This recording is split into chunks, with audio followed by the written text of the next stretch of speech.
Sumber data kualitatif adalah catatan hasil observasi, interview yang mendalam, dokumentasi, atau bahasa lain pada 3P. Data kualitatif biasanya pada people, paper, place. Nanti akan diadakan triangulasi sesuai yang diucapkan dengan yang ditulis dan dicek ke lapangan, gitu ya. Jadi kerjanya agak panjang, kerjanya memerlukan terus menerus. Ada beberapa karakter, karena kita di IAIN khususnya agama, kita kan lebih di kualitatif ini, sedikit yang kuantitatif. Maka saya agak lebih menekankan. Misalnya kita lihat pertama, natural setting. Jadi setting sosial yang alami, dia bukan direkayasa. Kalau tadi eksperimen kan direkayasa itu, ya kan? Direkayasa, ditemukan pada perlakuan, ya, pada treatment, ya kan? Ini tidak, dia alami sekali. Apa yang terjadi, bukan direkayasa dulu. Kalau masa zaman Orde Baru kan banyak direkayasa. Pertanyaannya sudah dikasih dulu, ini yang mau tanya sama presiden. Itu nggak bisa itu jadi penelitian kualitatif seperti itu. Sudah di setting dulu kan, suasana itu nggak bisa diterima. Yang sifatnya alamiah, apa adanya. Prosesnya dia processing, artinya apa? Prosesnya lebih penting daripada hasil. Prosesnya harus benar, ya. Jadi bukan orientasi hasil. Kita nggak bisa menebak, maka tidak ada dia hipotesis, karena kita temukan teori di lapangan. Dia induktif. Induktif kita mulai pada data, itu induktif namanya. Kalau deduktif lebih pada teori. Di kuantitatif kan dari teori dimulai. Harus teorinya kuat dulu, menguji teori. Kalau kualitatif dia dari induktif, dari data, baru dari khusus ke umum.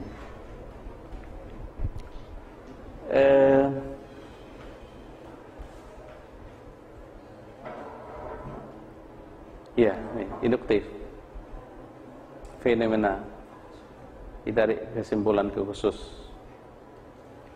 Kemudian dia meaning, pada mana pemaknaan sesuatu, ya. Nanti akan saya berikan contoh, misalnya etnografi, ada kami melakukan itu. Contoh bagaimana pemaknaan tentang sesuatu. Pemberian makna pada proses data guna memahami situasi yang sebenarnya, ya. Dia kita inginkan keaslian, directly, mengutamakan data langsung, ya, data langsung. Peneliti terjun langsung untuk mengadakan pengamatan dan wawancara. Makanya peneliti disebut dengan instrumen pengumpulan data itu peneliti sendiri. Kalau di kuantitatif kan diangket, bisa orang lain. Kita buat proposal, suruh aja sama orang. Kita bisa jual proposal kalau kuantitatif. Kualitatif tidak bisa jual proposal, karena dia di lapangan nanti, bahkan kita bisa perbaiki lagi, kan begitu ya.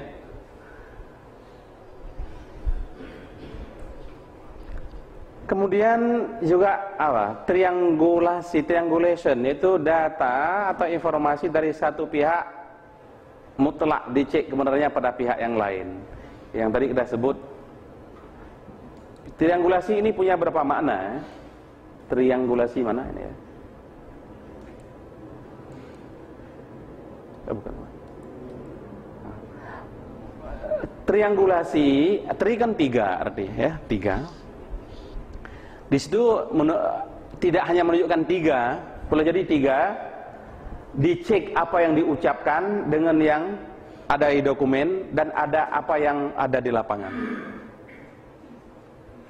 Boleh jadi triangulasi dimaksudkan adalah mencek dari sumber-sumber yang berbeda sehingga jawabannya sama, baru benar datanya.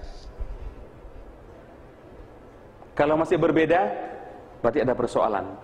Namun ada istilahnya data negatif. Lain semua dia berbeda sendiri.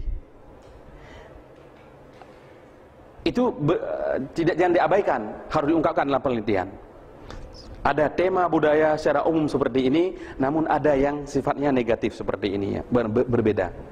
Tentunya yang disimpulkan adalah yang sifatnya umum, kan begitu ya. Namun yang sifatnya negatif atau yang kita sebut berbeda dengan kebanyakan harus dilaporkan, tidak boleh diabaikan dia dalam penelitian kualitatif. Jadi pengertian triangulasi adalah mencoba mencek data dari satu informan ke berikutnya sehingga dia sama jawabannya, baru dia benar. Kalau di kuantitatif kan validitas dan reliabilitas tadi ukurannya. Validitas, alat pengukurnya tepat. Kalau mengukur suhu badan gunakan termometer, kalau mengukur berat badan gunakan kilometer, mengukur tinggi badan gunakan meter, kan begitu ya. Itu disebut dengan validitas, bahwa sesuatu diukur dengan ukuran yang sesuai. Reliabilitas adalah apakah alat ukur itu bagus tidak bagus, coba ukur berkali-kali. Kalau terjadi penyimpangan, berarti ada masalah, nggak bisa pakai. Sementara dalam kualitatif, dia triangulasi. Ya, dalam makna dicek sama, kemudian dicek antara yang diucapkan. Oh, kami buat acara workshop hari ini, nggak usahlah kita jumpa hari ini. Lalu dicek kepada yang lain, benar kalian punya workshop hari ini? Saya dengar ada, nggak benar. Saya dengar ada workshop ya di As-Sunnah hari ini. Saya sama Ustadz ini, beliau bilang iya. Lalu tanya yang lain lagi, benar, sudah benar data itu. Kemudian dia belum yakin itu. Mana apanya? Mana schedule-nya mana? Gitu ya? Schedule-nya mana? Atau datang langsung kemari dia lihat, oh benar informasi tadi ya. Itulah triangulasi. Triangulasi baik dari sisi pesannya beberapa orang atau sisi sumber datanya. Orang, dokumen sampai kepada data fakta di lapangan. Beda dengan tadi kuantitatif dalam melihat ke data itu. Kemudian konseptual, peneliti mengumpulkan dan mencatat data secara terinci, hal yang menjadi unit analisis. Salah satu yang penting dalam penelitian kualitatif adalah unit analisisnya nanti. Kalau kita teliti masjid itu objek penelitian kita karena dia benda. Kalau orang disebut dengan subjek, karena kalau orang disebut objek seperti dia nggak tepat gitu ya. Walaupun ada orang menyebutkan ya objek penelitian manusia. Tapi ada unit analisis nanti. Kalau masjid apa yang diteliti tentang masjid? Mungkin sejarahnya. Sejarah itu unit analisis. Mungkin manajemen masjidnya, manajemen itu unit analisis. Kepemimpinan masjid itu unit analisis. Penelitiannya tentang masjid, tapi dia jelas unit analisisnya. Jadi dia harus ada fokus penelitian. Kalau dia meneliti keluarga, unit analisis siapa? Suami, istri, atau masuk anak. Oke, misalnya saya bimbing sekarang tesis tentang keluarga sakinah. Di situ kita batasi saja pada apa? Pada suami dan istri saja. Yang dia lihat adalah komunikasinya. Komunikasi, pola komunikasi interpersonalnya. Bagaimana pola komunikasinya? Untuk apa? Untuk KPI ya, pada komunikasi Islam ya. Jadi dia ingin perbanyak sampai tetangga. Nanti repot penelitian kamu, saya bilang. Untuk disertasi oke. Gak selesai nanti. Ya kan? Dia ingin minta tanggapan tetangganya kayak mana. tempat teman di kantor. Gimana? Udah lain lagi ceritanya. Kalau di kantor, karena setting sosial di kantor dengan di rumah kan beda kan. Orang komunikasi dengan istri, komunikasi dengan bawahan atasan kan beda itu nanti. Itu lain lagi teori komunikasinya. Ya kan? Beda. Jadi dia ingin beragam, nggak bisa ini. Fokus saja. Hanya suami istri. Kalau mau dikembangkan ya sampai kepada anak. Ya kan? Artinya apa? Keluarga itu ada keluarga inti. Yang inti saja, inti apa? Suami, istri, dan anak. Ini bisa masuk orang tua, mertua, paman. Nah, ini yang nggak selesai penelitian kamu, saya bilang. Ya kan? Nah. Kalau keluarga sakinah, kita berarti yang inti aja dulu, saya bilang. Dia ingin melebar. Ya.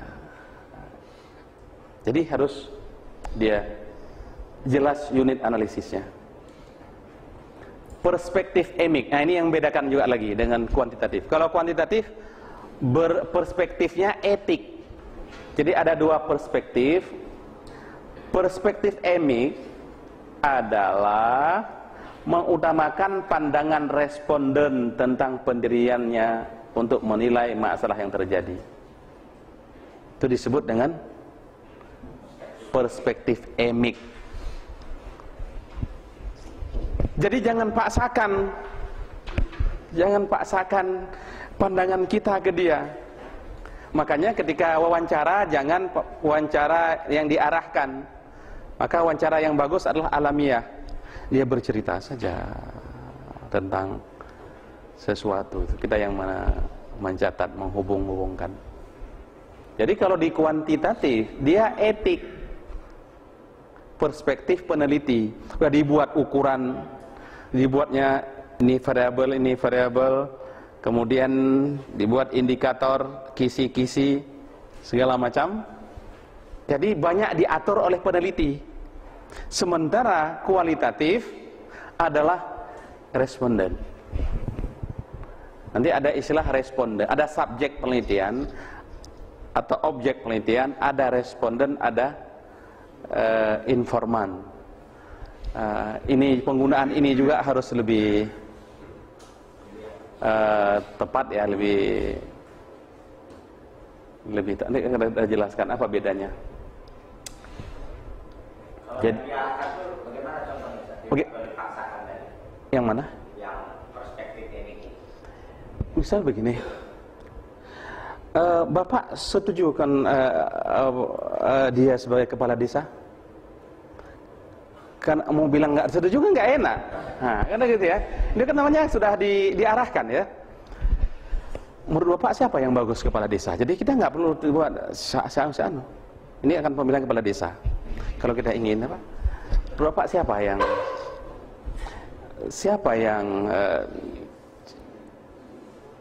apa yang Bapak inginkan dari kepala desa itu? Pak, kan bagus kalau yang kaya jadi kepala desa kan? Akhirnya ini biasanya orang jadi orang kaya gitu ya. Kalau kita arahkan gitu ya, akhirnya apalagi sudah dikomentari kalau dia kaya ini kan dia nggak korupsi, nggak gini kan? Iya, saya sepakat. Jadi sudah kita arahkan apa pendapat dia. Nah, ini tidak kata. Menurut Bapak siapa yang bagus? Atau apa ciri-ciri kepala desa yang bagus menurut Bapak? Oh, orangnya yang merakyat, yang sering di warung kopi, yang ini, jangan yang kaya. Kalau kaya nanti dia sering pergi keluar, banyak uangnya, kami ditinggalkan. Mulai jadi seperti itu kan? Nah, jadi makanya si peneliti ini, maka nanti kita lihat pada wawancara, ada yang terbuka, ada yang tertutup, ada in-depth interview, kan itu kuncinya nanti ya, in-depth interview. Nah, jadi penelitian ini bisa diarahkan ini. Bisa di style ini tadi kan, di style. Makanya perlu tadi apa? Teliti dan jujurlah peneliti. Kalau kita ingin penelitian itu yang sesungguhnya, jangan direkayasa. Ya, kan? Verification yaitu memverifikasi. Salah satu fungsi ilmu kan verifikasi, Pak. Maka judul ketika saya jadi rektor di Cunyadin dulu, saya buat jurnalnya verifikasi. Karena fungsi ilmu itu memverifikasi ya, salah satu tadi meramal ya, meramal. Jadi buatlah judul jurnal Ustadz nanti yang memang ya terkait dengan keilmuan. Kemudian jangan umum sekali judul. Kami kemarin ini masih ada kerepotan membuat judul jurnal masing-masing prodi. Kalau prodi manajemen dakwah sudahlah al-idarah lah kita buat. Udah oke lah itu ya. Dari bahasa Arab kan. Kemudian judul di komunikasi kemarin komunikasia. Ternyata dicek sudah ada orang buat. Di jurusan pengembangan masyarakat lain lagi. Di jurusan bimbingan penyuluhan masyarakat sudah ada judulnya. Dua jurusan yang masih persoalan ini dalam membuat judul jurnal, supaya yang judul jurnal itu mengakomodir bidang keilmuan kita, itu Islam. Yang kedua prodi. Kalau tingkat sekolah tingginya ya mencerminkan keislaman, tapi tingkat prodi ya harus prodi itu sehingga nilainya baik nanti ketika akreditasi. Ini menyimpang sedikit ya. Tadi persoalan verifikasi. Saya berikan salah satu jurnal adalah jurnal verifikasi. Yaitu mencari kasus yang berbeda atau yang bertentangan lalu dilakukan pemeriksaan untuk menemukan tingkat kepercayaan yang tinggi dan luas. Kemudian responden level, menciptakan kesetaraan responden dengan peneliti yang tadi saya sebutkan. Bagaimana kesetaraan itu? Bisa digunakan di sini ilmu pendekatan psikologi yang disebut dengan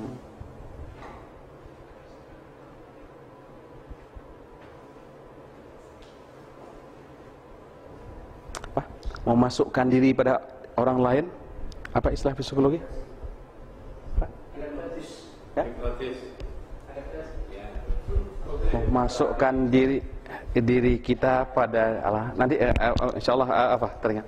Jadi salah satu teorinya itu dia akan menganggap kita bahagian dari dia sehingga tidak segan-segan menyampaikan. Mencari titik persamaan dulu. Kalau sudah dilihat kita berbeda dengan dia, dia akan memberikan hal yang formal saja, tidak akan dapat yang mendalam. Sementara dia harus in-depth interview mendalam. Natural tadi ya, alami yang sebenarnya, bukan yang di permukaan. Ya.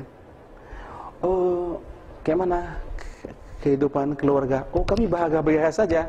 Tapi ketika ada pesta, tak pernah ikut tak pernah dibawa istrinya. Bagaimana bahagia? Kalau dia pergi ke mana? Kemana Bapak? Pergi pulang kampung sendiri.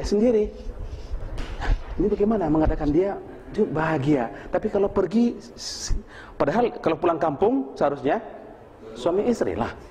Nah, ini bagaimana ini? Kan ada pertentangan kan antara ucapan dia bilang kami bahagia, tapi gak pernah ini terlihat kita ini nampak kebahagiaan yang secara verbal, yang secara konkret ini ditunjukkan. Verbal oke. Ini bagaimana cara memperolehnya ini? Bahasa tubuhnya belum nampak, cuma bahasa lisannya saja yang terlihat kan? Ini kan nggak benar ini. Ada sesuatu yang tidak terungkap. Bagaimana cara mengungkapnya ini? Ini kan problem di penelitian.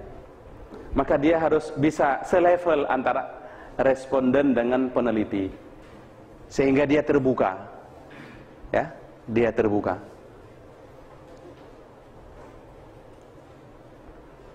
Ciri lain kalau di sana nanti adalah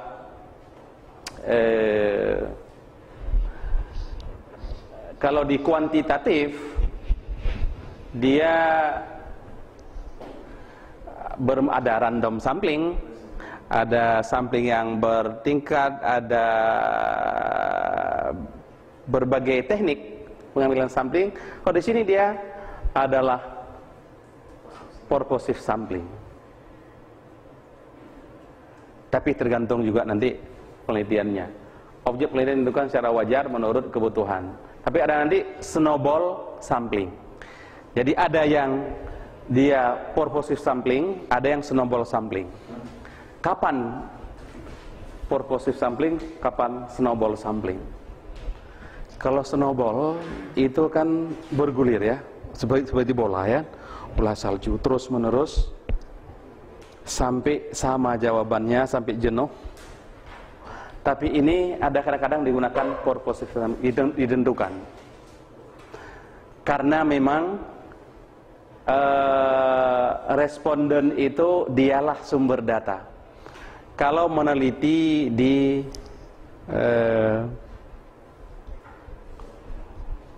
Pengadilan Tinggi Agama Sumatera Utara tentang perceraian dan faktor-faktor penyebab perceraian, tentunya kita di sini purposive sampling, yaitu ya hakim-hakim yang menangani perkara perceraian, bukan pegawai biasa atau pegawai yang khusus pada bidang itu. Jadi sudah kita tentukan karena dialah sumber data. Jadi itu harus purposive sampling. Tapi ketika meneliti suatu masalah lain yang tadi kita cari siapa sebenarnya dalam perspektif masyarakat, apa ciri-ciri kepala desa yang disenangi oleh masyarakat, kita akan tanyakan kepada banyak orang sampai sama menjawabnya, atau ada yang berbeda silahkan saja kita taruh di samping. Tapi secara umum ada kriteria yang sama diinginkan oleh semua warga di situ. Maka di sini snowball sampling, dari satu ke satu sampai jawabannya sama kita berhenti. Enggak perlu seluruh penduduk kan? Kapan kita selesai meneliti? Maka kualitatif ini panjang waktunya. Kalau kuanti kan tinggal selesai sampai kuesioner kan. Tapi lama di membuat, lama sebelum ya. Kalau penelitian kuantitatif kita agak rigid ketika buat proposal, instrumen pengumpulan data, teknik pengumpulan data. Sedangkan di kualitatif kita lama di mana? Di lapangan. Makanya kalau penelitian mahasiswa sering apa? Pak, saya harus kembali ke lapangan lagi. Iya. Ini ada penelitianmu yang belum selesai ini. Apa ini? Kenapa seperti ini?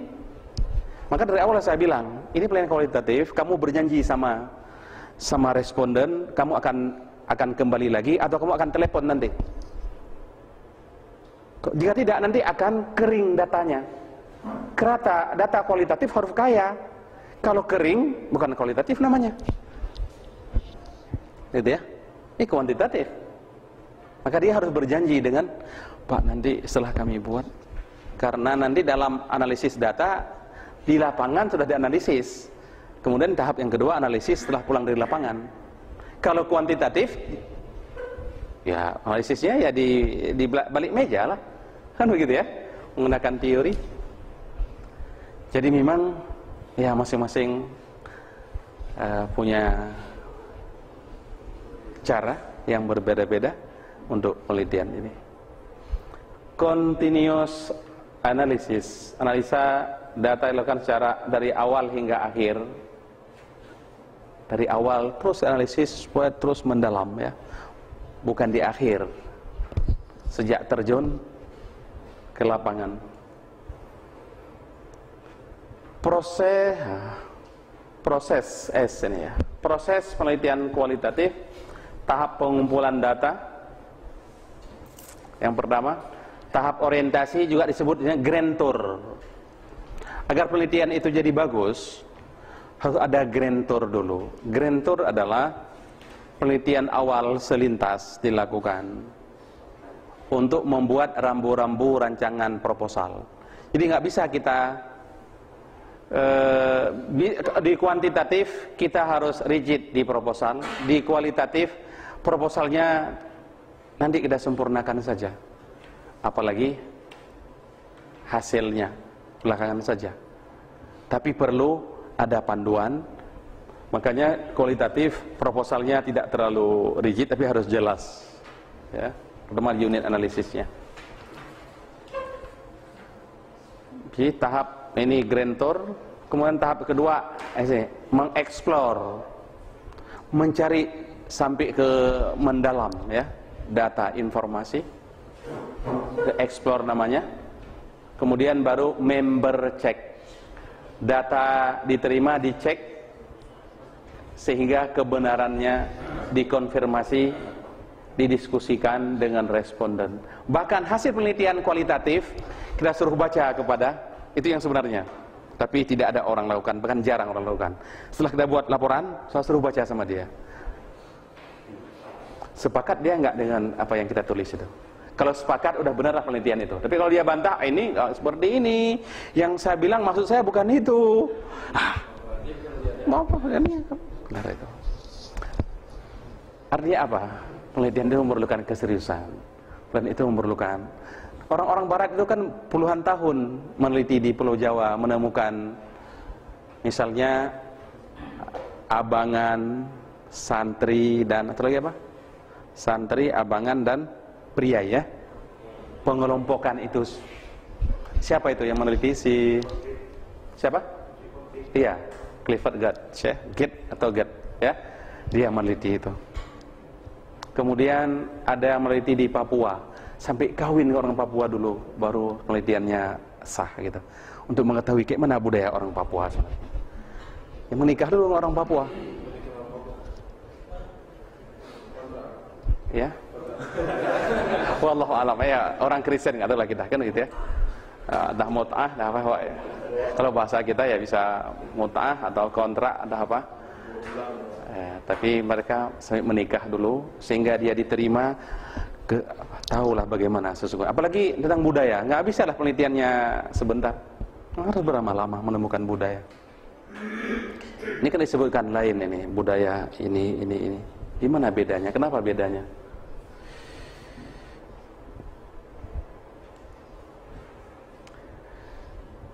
Tahap analisis data ada dua, di lokasi dan di luar lokasi. Di lokasi itu harus ada analisis data, mempersempit fokus, mengembangkan pertanyaan analitik sehingga mendalam, menulis komentar peneliti. Jadi yang membedakan juga apa? Kita kutip langsung apa yang diucapkan. Jadi itu yang bagus penelitian kualitatif. Apa yang diucapkan kutip langsung, itu yang bagus. Jangan sudah bahasa kita uraikan, udah kita improvisasikan. Jadi dia tidak naturalistik lagi. Jadi makin banyak kutipan-kutipan dari responden, makin bagus penelitian kualitatif. Jika tidak ada, itu olahan dia. Maka mana ada penelitian mahasiswa itu yang dikutip langsung. Saya bilang, kualitas penelitianmu tergantung seberapa banyak kamu mengutip ucapan langsung dari, maka dia harus direkam. Kalau tulis, berapa banyak kita tulis ucapan orang? Terbatas. Makanya salah satu alat yang digunakan adalah tape recorder. Ditranskrip dulu, bahkan ada bahasa langsung diketik apa adanya yang dia diucapkan itu. Dengan kalimat yang dia ucapkan itu jangan dirubah-rubah lagi. Ya. Iya. Itulah yang asli. Nah, aslinya. Tadi dia naturalistik apa adanya, jangan dibuat ke bahasa kita. Nih sekarang kan udah udah bahasa kita ini ya ditulis ini. Ada apanya. Dan kering biasanya itu. Tapi kalau punya kita kutip, bagus. Apa kata masyarakat tentang as-sunnah? Sekeliling ini, coba teliti dulu. Radiusnya beberapa desa, suruh mahasiswa, nggak usah, suruh mahasiswa. Ya kalau kita ingin jujur dengan siapa diri kita ini, suruh mahasiswa buat daftar wawancara. Jangan langsung mereka sambil berkunjung ke situ sambil apa gitu ya. Gimana pandangan sekeliling terhadap as-sunnah ini? Apakah as-sunnah dipandang eksklusif atau inklusif? Gimana Ustaz? Siap? Ini ini mudah sekali. Bagaimana persepsi masyarakat sekitar ini terhadap as-sunnah? Suruh mahasiswa yang pandai berkomunikasi datang kenal sama anaknya dulu, cerita nanti dengan ibunya kan, gitu ya. Lihat bagaimana sesungguhnya masyarakat. Kan nggak susah kan penelitian kualitatif? Nggak susah. Melihatnya persepsi. Kerja keras waktu lama, berulang-ulang, ya kan? Biaya juga tidak sedikit. Jangan lu takut dengan biaya, kan?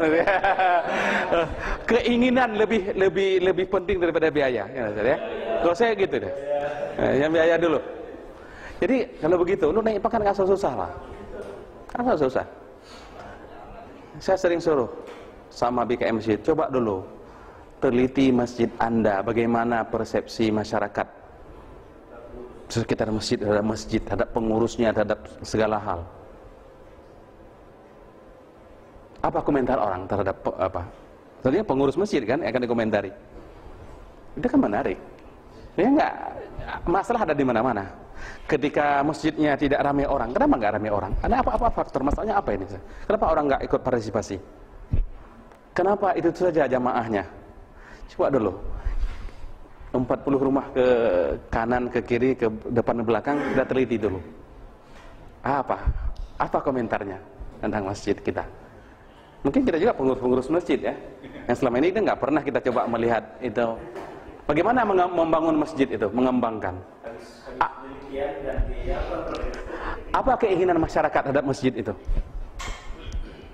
Ini kan kita nggak pernah bekerja dengan penelitian, kita bekerja. Apalagi pengurus masjid, sudah tua-tua jadi pengurus masjid, sudah pensiun jadi pengurus masjid, nggak lagi segar. Padahal masjid merupakan lembaga tertinggi dalam Islam. Tidak ada rumah, bangunan, gedung yang mulia dalam pandangan Allah kecuali masjid. Tapi masjid tak terurus. Ini ada problem kita hari ini menurut saya. Di masalah penelitian banyak di mana-mana. Tinggal sekarang bisa nggak kita melihat sebagai masalah? Apa itu masalah? Nanti kita lihat pada. Kadang banyak orang masalah dia tidak bisa menjelaskan, tidak tahu dia itu masalah, kan begitu ya? Ini problem kita hari ini, kan begitu ya? Sehingga mahasiswa sibuk, Pak, tolonglah judul penelitian saya. Judul itu bisa saya kasih 100.000 judul, saya bilang. Yang penting masalah ada nggak? Karena baru lah teliti kalau ada masalah. Kalau ada masalah apa teliti? Kita lanjut. Jadi bentar Pak Dokter. Iya, silakan. Yang mengenai apa tadi? Usaha meneliti dengan responden. Iya.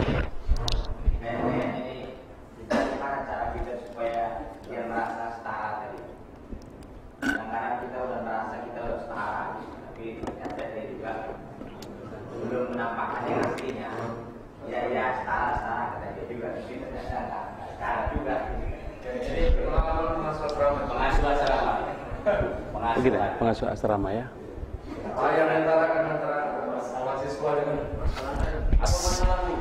Secara psikologis memang salah satu hambatan komunikasi kan ketika ke atas dan ke bawah. Yang enak komunikasi kan setara. Ngomong ke atasan berat, ngomong ke bawahan dia tidak paham kan gitu ya, karena nggak selevel kan. Yang enak apa? Yang setara. Makanya konsep kufu itu mah luar biasa dalam Islam menurut saya ya. Dalam pernikahan, walaupun makna kufu itu agak macam-macam pandangan orang. Kufu menurut saya itu adalah konsep yang supaya apa? Supaya enak berkomunikasi suami istri itu. Secara realitas memang banyak masalah. Tapi saya tadi sedang mencari apa istilah digunakan oleh apa tadi ya? Bukan.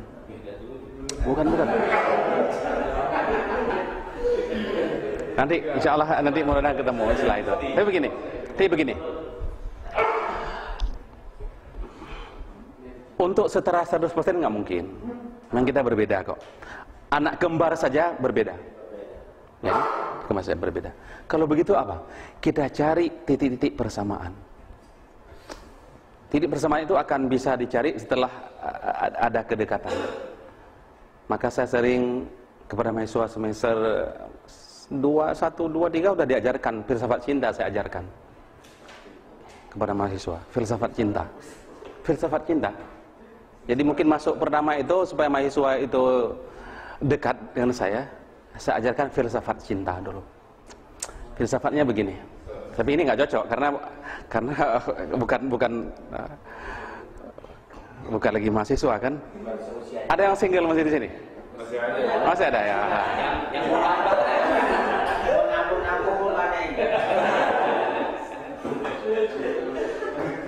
Ada yang keliru, yang kita lihat adalah mencintai dulu, baru kenal, baru memahami dan seterusnya. Seharusnya filsafatnya adalah konsep filsafat Quran sebenarnya. Ta'aruf dulu, kenal dulu, memahami, menerima, mencintai. Jadi mengenal, ta'aruf. Setelah mengenal tentunya lebih dalam lagi memahami ya. Memahami baru menerima. Kalau orang sudah terlanjur mencintai sementara dia nggak bisa menerima, itu ya problem keluarga menurut saya. Ketika orang sudah bisa menerima kekurangan, kalau kelebihan kan nggak susah menerimanya kan? Ya kan? Yang susah kan menerima kekurangan.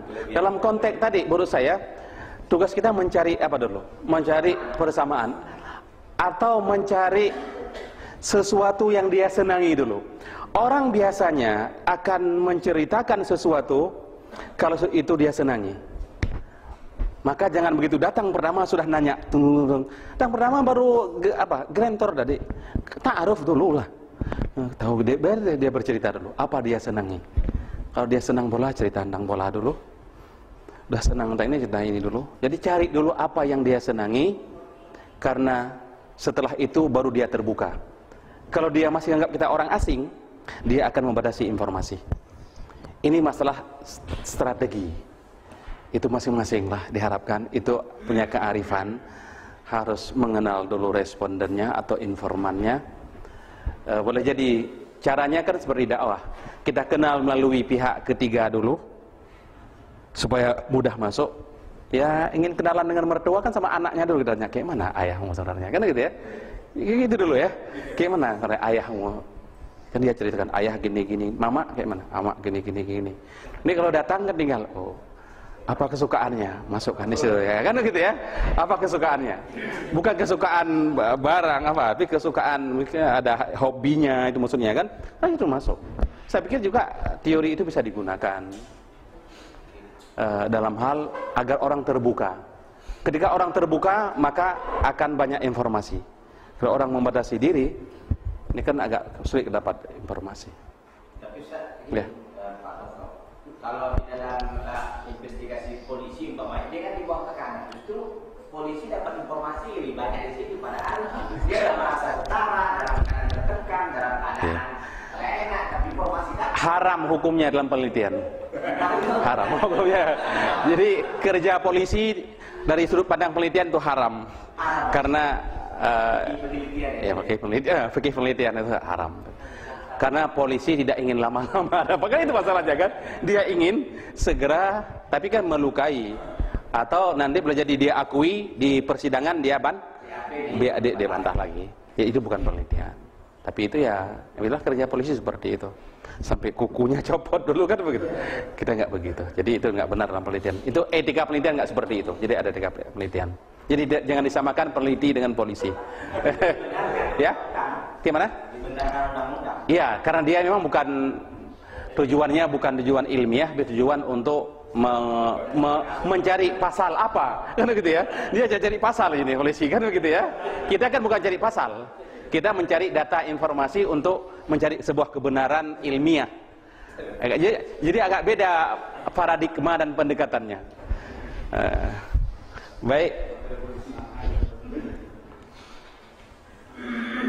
Kalau di luar ada dalam lokasi. Jadi dua tahap analisis data kalau di kualitatif. Di lokasi inilah dia. Mempersempit fokus, mengembangkan analitik mendalam, menulis komentar peneliti apa adanya ya. Jangan bahasa kita kalau di luar reduksi data. Kita harus buang data-data yang tidak relevan. Maka nanti akan kita buat rumah, kadang kita buat kamar-kamar, data mana masuk kemari, data mana masuk kemari, data masuk kemari. Mudah kita mengkelompokkan data, mengklasifikasi dan menganalisis. Maka tahap pertama harus reduksi dulu, ya kan? Reduksi data. Yang data itu jadi kacau dia, karena di lapangan itu semua kita ambil saja dulu. Tapi kita reduksi dia. Untuk mereduksi data itu buat dia rumah-rumah ini masuk kemari, buat pembidangan. Jadi lama kerja kualitatif ini memang.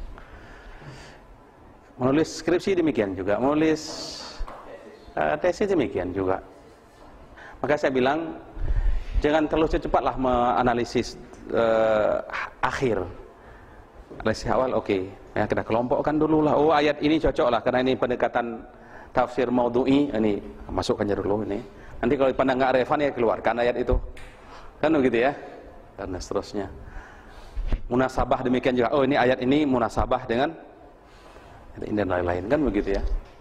Jadi memang kerjanya berulang lah.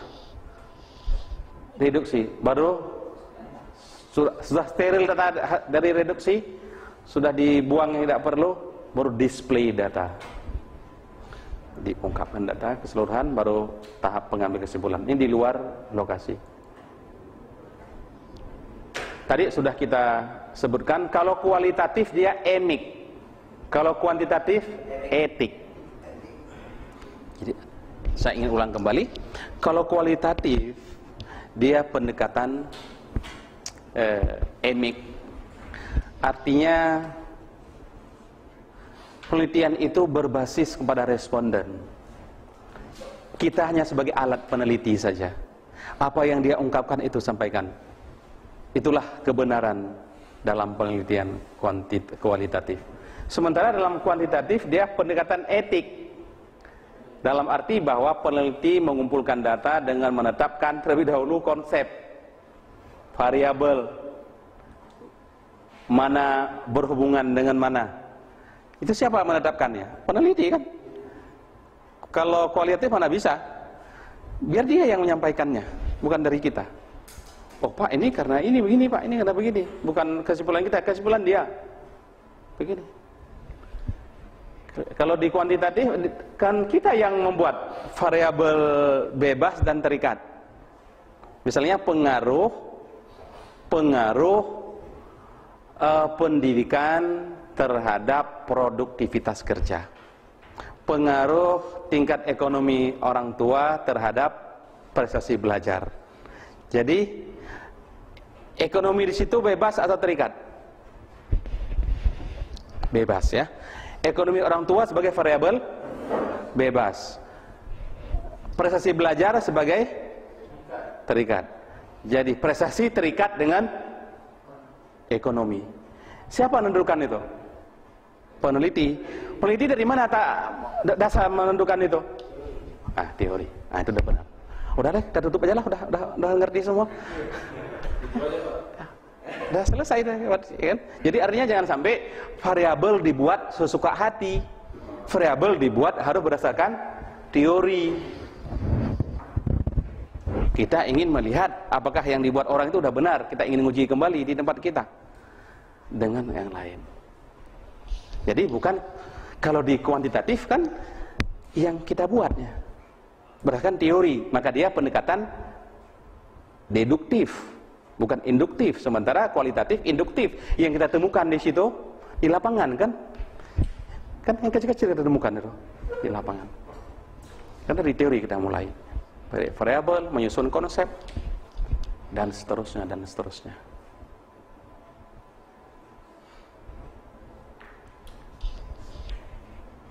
Jadi bisa dipahami ya beda etik dan emik, ya.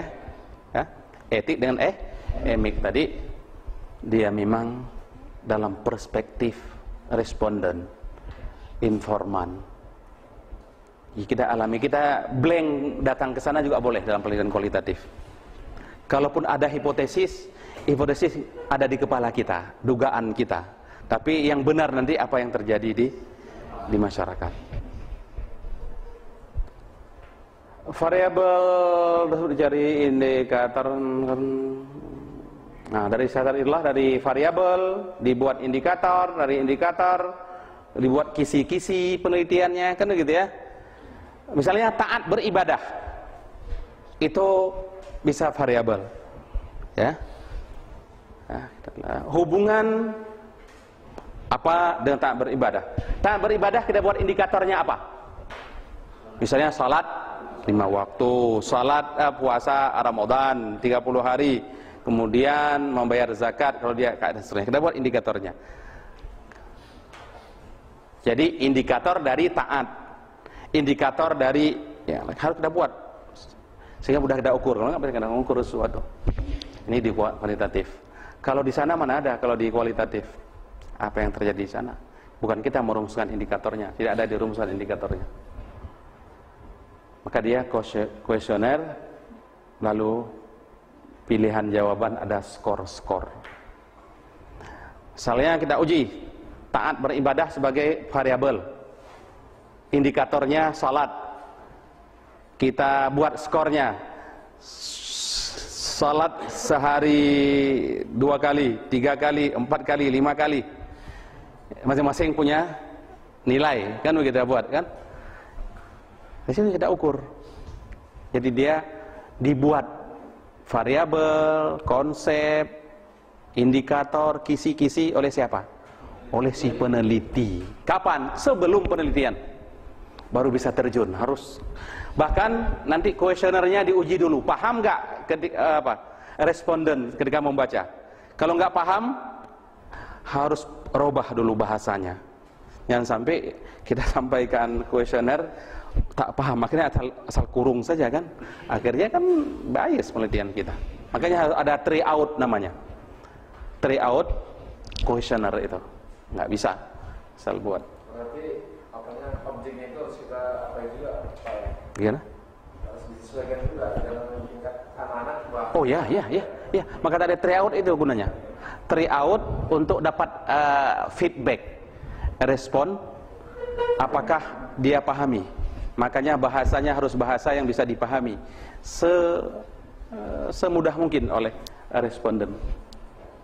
Nah, izin lagi kan.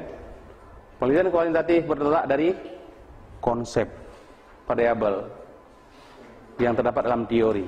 Dari mana konsep variabel dari teori?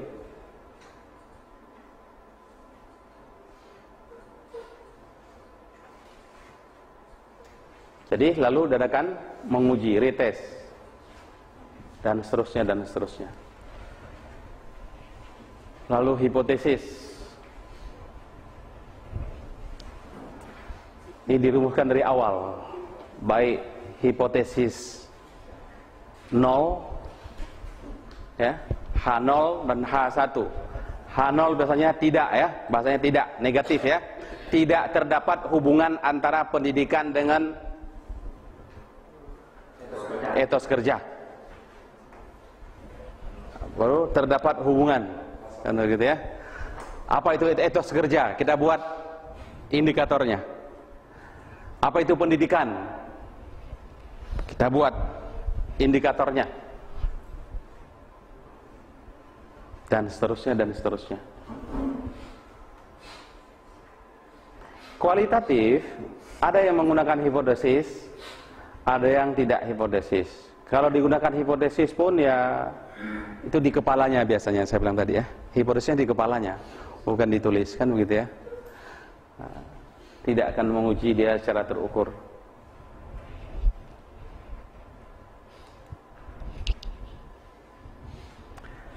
Teknik pengumpulan data, penelitian kuantitatif menggunakan kuesioner, sedangkan kualitatif menggunakan penggunaan wawancara dan observasi dan dokumentasi. Jadi dia sangat membedakan ini ya. Kuesioner, wawancara, observasi.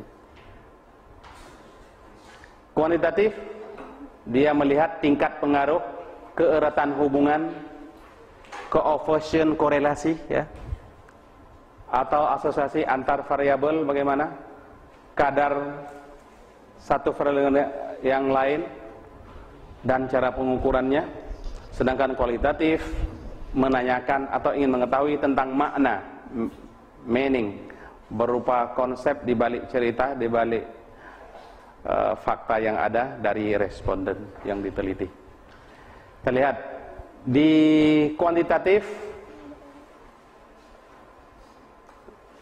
dia harus representatif.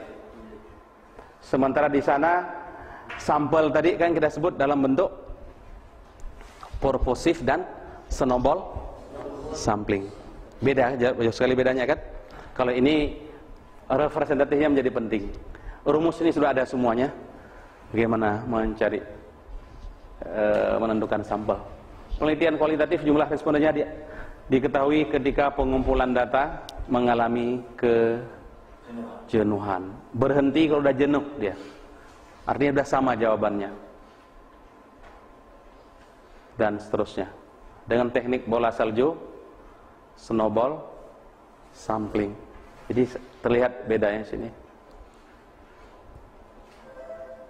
Sisi alur pikir, kuantitatif dari deduktif dari teori ke variabel konsep pengumpulan data baru disimpulkan.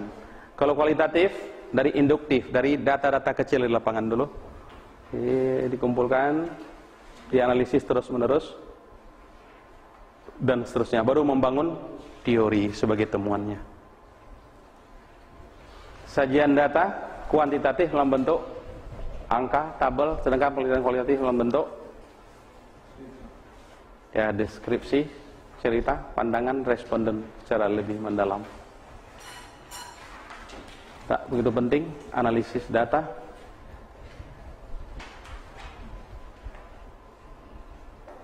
Dia menggunakan perhitungan statistik. Kalau kualitatif, analisis data dari awal turun di lokasi sampai pulang. Ya, instrumen sudah tadi, pengulangan saja. Ya, kuesioner. Pengambilan kesimpulan. Kesimpulan penelitian kuantitatif sepenuhnya dilakukan oleh peneliti. Ya, peneliti. Sementara kualitatif bukan peneliti. Berdasarkan hasil perhitungan atau analisis statistik. Kalau kualitatif dirunding dengan subjek responden, dirunding. Inilah hasil apa saya lihat di sini gini. Gimana Bapak? Kan saya suruh baca tadi kan. Oh ya sudah diiyakan, itu sudah benar penelitian kita. Ya kan? Tentunya ini bagaimana melakukannya demikian berat. Paling tidak jangan sampai cerita bohong yang kita laporkan itu dosa lah menurut saya. Karena peneliti harus siddiq, harus benar. Ini supaya halamannya sekian halaman menambah cerita lah di situ kan. Karena paling pandai berbohong pada penelitian, dua-dua bisa berbohong. Di kualitatif juga bisa kita bohong, makanya orang tak berani menerbitkan apa di expose, cuma untuk naik pangkat saja kan. Coba expose dulu biar orang baca, berani enggak? Itu cara mengukur juga itu, ya kan? Berani enggak hasil penelitiannya diekspos ke jurnal nasional, internasional, hasil tesis terasinya. Itu jadi ukuran juga itu. Kenapa tak berani? Kalau benar. Prinsipnya kan berani karena benar, bukan berani karena apa? Bayar kan gitu ya. Mari kita diskusi, ada waktu 15 menit ke depan dan nanti sore kita jam 2 kita udah masuk pada hal yang kita persempit, yaitu elemen proposal. Kemudian ini kita bicara tentang latar belakang masalah. Apa itu masalah dan bagaimana merumuskan latar belakang masalah yang baik dan seterusnya sampai terakhir. Ya silakan Mas. Fadhal. Salam.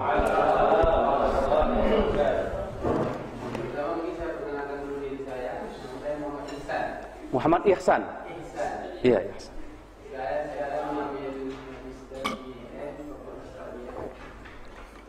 Jawab prodi? PAI.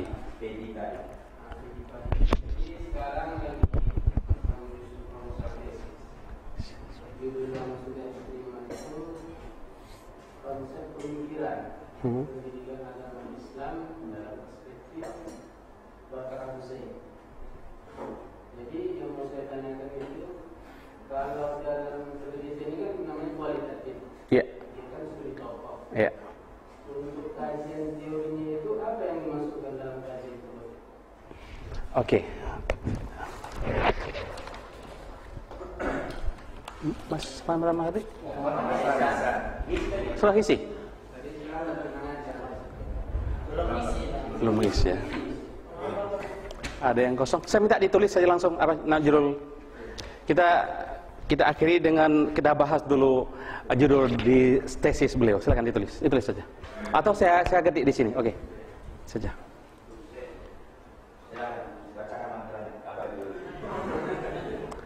Apa tadi? Konsep pemikiran, konsep pendidikan. Konsep pendidikan. Bukan konsep pemikiran pendidikan. Konsep pendidikan. Konsep pendidikan. Dalam perspektif pemikiran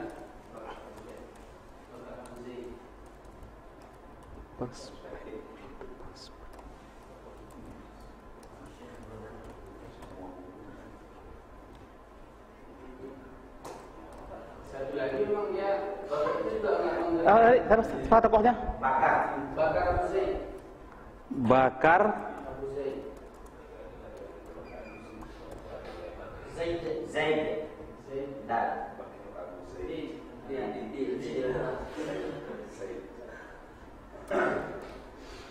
Dan awalnya juga ada pemikiran pendidikan Bakar Abu Zaid di Belanda, Pak.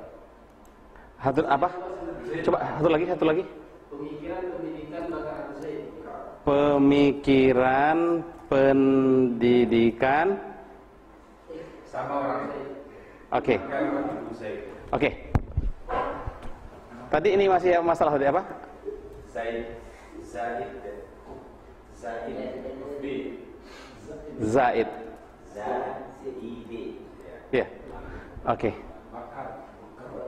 Dari judul dulu lah Pak, mungkin kalau ada yang Iya. berubah, kan? Ya, baik. Iya. Habis dari apa ini selesai tes. Iya. Konsep pendidikan agama Islam dalam perspektif pemikiran Bakar Abu Zaid. Saya pikir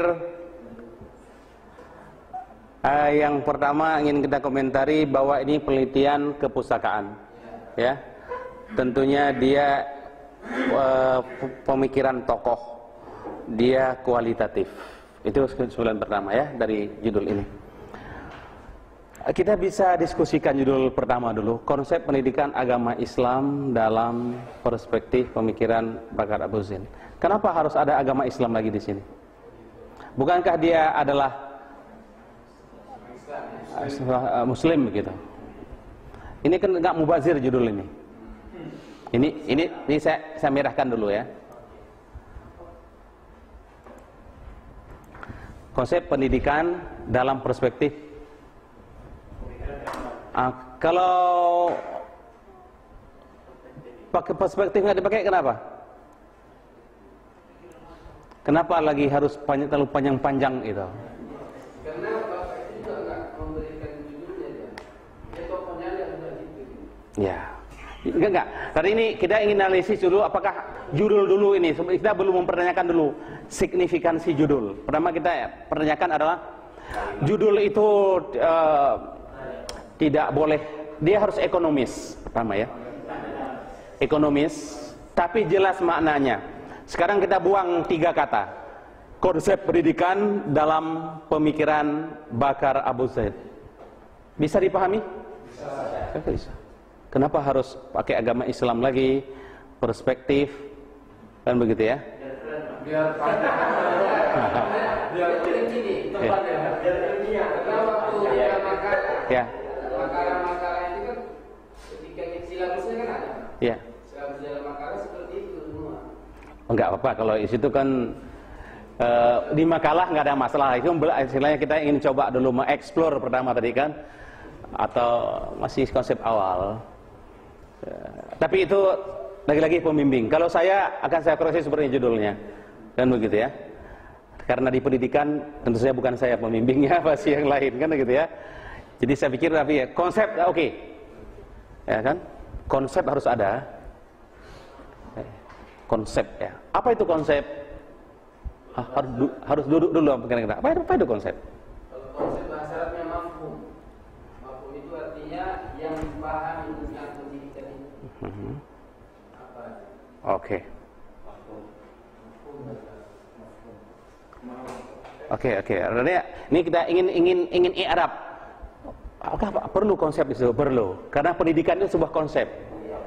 Jadi kalau pendidikan dalam perspektif apa itu tidak kurang klop dia judul ya.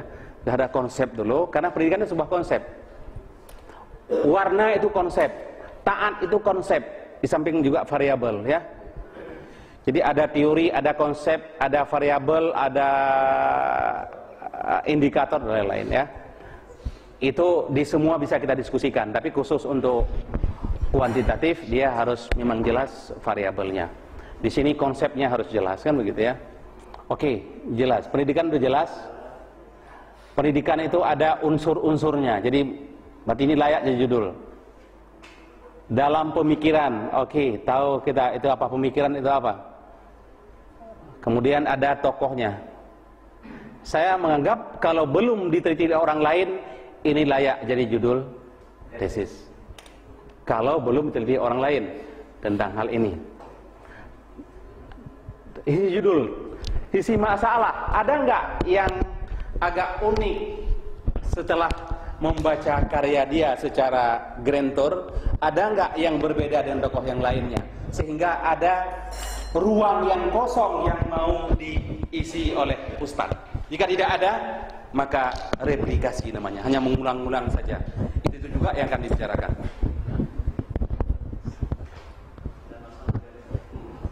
Mungkin boleh jadi itu masalah, boleh jadi ada ruang kosong, atau ada penelitian. Itu dua hal masalah itu, sesuatu yang menonjol atau sesuatu yang teruk, kata orang Malaysia.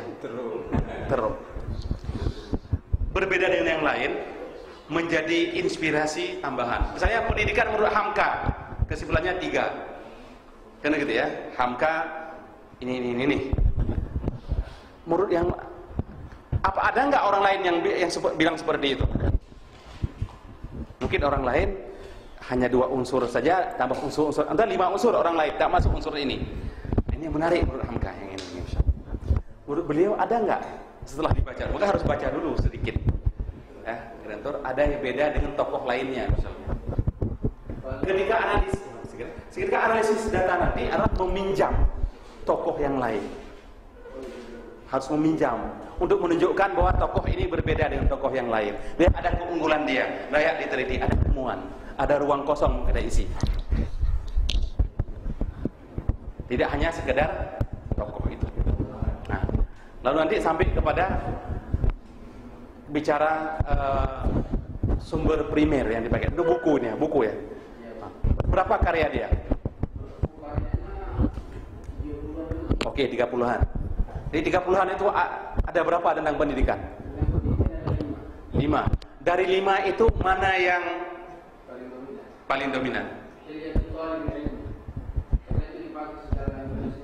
Oke, kalau begitu karena untuk tesis cukup itu sebagai sumber primernya. Yang 5 lagi sekundernya saja.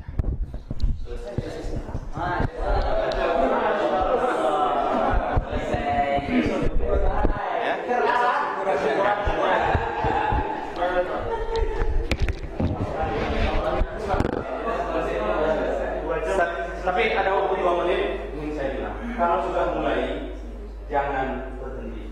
Maksud saya, kalau sudah mulai fokus, mulai terus. Grafiknya harus naik. Jangan begini grafiknya. Selesai. Kalau sudah memulai, serius, tiap minggu ada nambah 1 baris saja. Karena kalau ditinggalkan, dia grafiknya begini. Nanti untuk naik lagi telat. Maka jatuh biasanya. Kalau nggak terlalu ke bawah dia, naik balik. Itu adalah tenaga ekstra. Maka saya berharap apabila memulai, dengan grafiknya tidak pun begini. Ini yang bagus. Ini pengalaman. Selalu ada pasti. Iya, selalu pasti. Oke, 5 menit.